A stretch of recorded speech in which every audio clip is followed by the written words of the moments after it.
আজ দুপুরবেলা খেতে বসেছিলাম। সেই খেতে বসে হঠাৎ করে আমার বাবা বলে ওঠে যে তরকারিতে লবণ বেশি হয়েছে।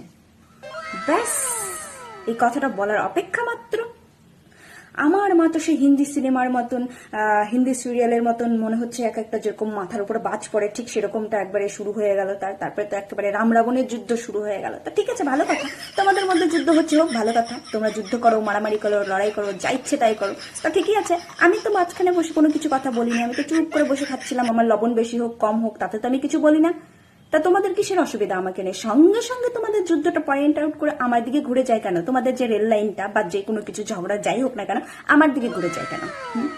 আমার দিকে ঘুরে যায় কেন?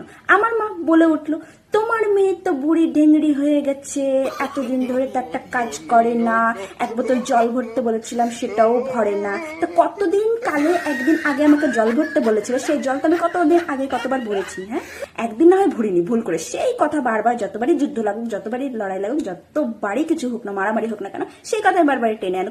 এরপরে তো সারাদিন কত কত কাজ করি, সেটা তো বলো না একবারও।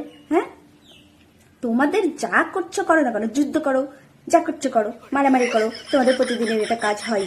তা আমি তো চুপচাপ বসেছিলাম, আমার তো কোনো দোষ ছিল না, আমি তো চুপচাপ বসে খাচ্ছিলাম। তুমি যেই রান্না করে দাও না কেন আমি সেটাই খাই। তারপরে তোমাদের কিসের অসুবিধা? হ্যাঁ, আমাকে নিয়ে যত সব, তোমাদের কোনো কিছু হলে পরে আমার দিকে ঘুরে যায়।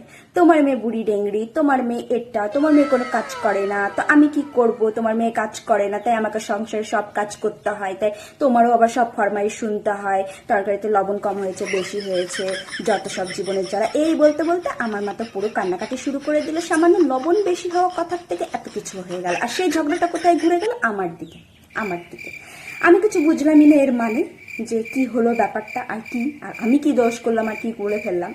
যত সব কি বলবো, যতবারই বাড়িতে কিছু হোক না কেন ঘুরে ফিরে আমার দিকেই লাইনটা চলে আসে, ঠিক বুঝে উঠতে পারি না আমি কি।